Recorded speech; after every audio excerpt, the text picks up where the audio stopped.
I'm the president of the organization 28 June. It's a Serbian humanitarian organization which I started about a year and a half ago. Our main goal is to ship humanitarian aid and supplies back to our homeland.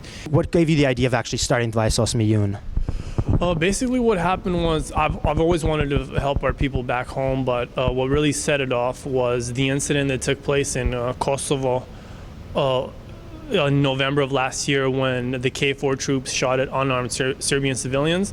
And this to me basically was the straw that broke the camel's back, so to speak, in terms of setting up something that needs to be done. And from then on, that's how the organization was formed, and we've had a lot of success since then with the containers, but that was the event which basically inspired me to start the organization. What has been the focus for you guys in terms of working with the organization? Has it been helping children, or has it been helping everyone in general? Well, there's been two primary focuses, and that is spreading awareness in the diaspora of basically what's going on back home so we can get the Serbian people living outside of Serbia to help. The second main priority is to send humanitarian aid, and in terms of the age group, we do for the niche container, we are sending it to a children's hospital, but the other ones have been general hospitals. So it's basically everyone in need back home in the Balkans. Now, when you talk to people, primarily, both Serbs and non-Serbs, what has been the first reaction people say when you tell them about your organization and about the issues in former Yugoslavia? Well, I think the Serbian people basically needed an organization like this to get us all together to contribute to our homeland, because there really wasn't anything before 28 June was formed. So the response from our community has been very positive. Likewise, the response from the Canadian and American communities has been great. One of our main partners, Eagle's Nest Foundation, is actually an American church organization. We've also had support from the Canadian Embassy, and it's been great on both sides. Now, on the reverse side, what have been some of the setbacks, or at least some of the complications that have arisen since starting the organization? Well, the setbacks, some of the things, because we became so prominent so early on, with some things we had to work backwards. For example, we needed proper bookkeeping, which it was interesting because the organization was formed. We didn't even plan to form an organization. I basically released a song to raise money to send back home to Kosovo, and then because it went so well, we're like, okay, let's turn this into an organization without first properly being set up as an organization. So we had to do a lot of things backwards in terms of registering everything after we've already raised all this money. So that was some of the setbacks, and of course you have your regular Serbian suspicious nature, but I can't complain. I mean, we've had overwhelming, the majority of feedback has been positive, and I really can't complain too much about the setbacks. Now, in 2012, you guys managed to deliver aid to Kosovo. You also delivered aid to Republika Srpska as part of Srpska zemlja, Srpski rod.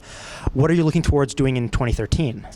Well, that's just, we actually have to send 3 more containers as a part of Srpska zemlja, Srpski rod. Once the one arrives to Visegrad in the Republika Srpska in January, then we have to send one to Krajina, and then 2 more to Berane in Crna Gora and Niš in southern Serbia. So basically, we've only completed a quarter of the Srpska zemlja, Srpski rod project, and we hope to wrap everything up by June 28th. So within the next 7 months, we're looking forward to finishing this project.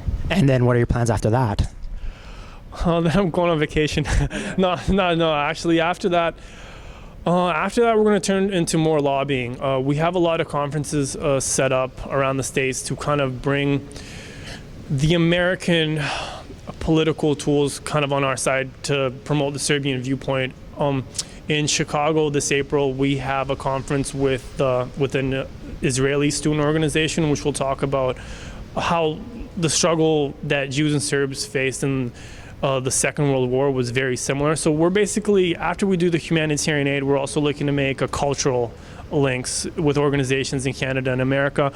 And after that, hopefully, we hope to we get some more serious sponsors so we can actually send a container to every single hospital where Serbs reside in the Balkans. This will be a more ambitious project because we need around 100 containers, but that's been the spirit of our organization. We always look to push the envelope and expand. So that's roughly what we have planned after we complete Srpski zemlja, Srpski rod.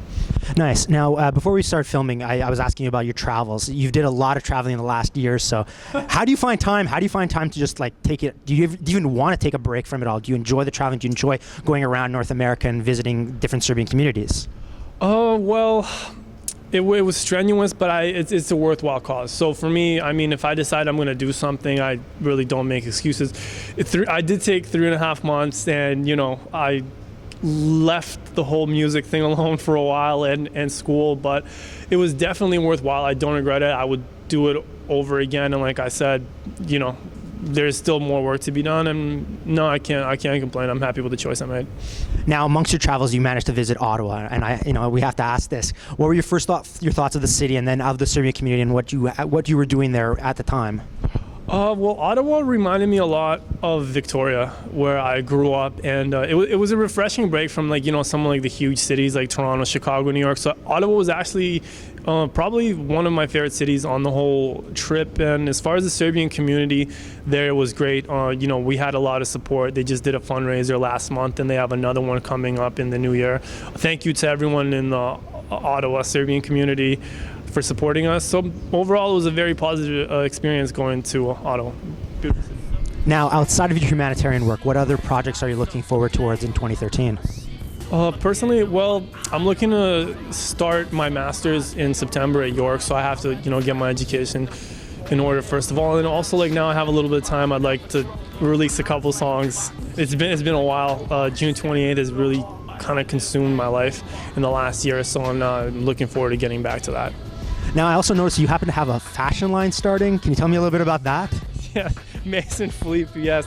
I started, how this all started was I'm really big into bow ties and camos. I can't tell right now, but I really wanted a camo bow tie, and I looked on the internet and there was basically no place I could find one, so then I just decided to make it myself.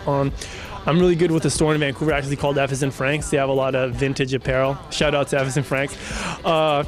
And I basically took an old military jacket and then kind of cut it up and made bow ties out of it. And then I'm like, wow, maybe I could do this on the side as well between the music and the humanitarian work. So look out for my line of bow ties coming soon.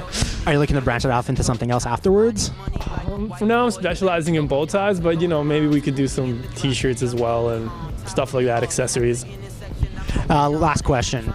For those people who are interested in either learning more about Vice 28 June organization or any of your other endeavors, where should they go? Where can they go?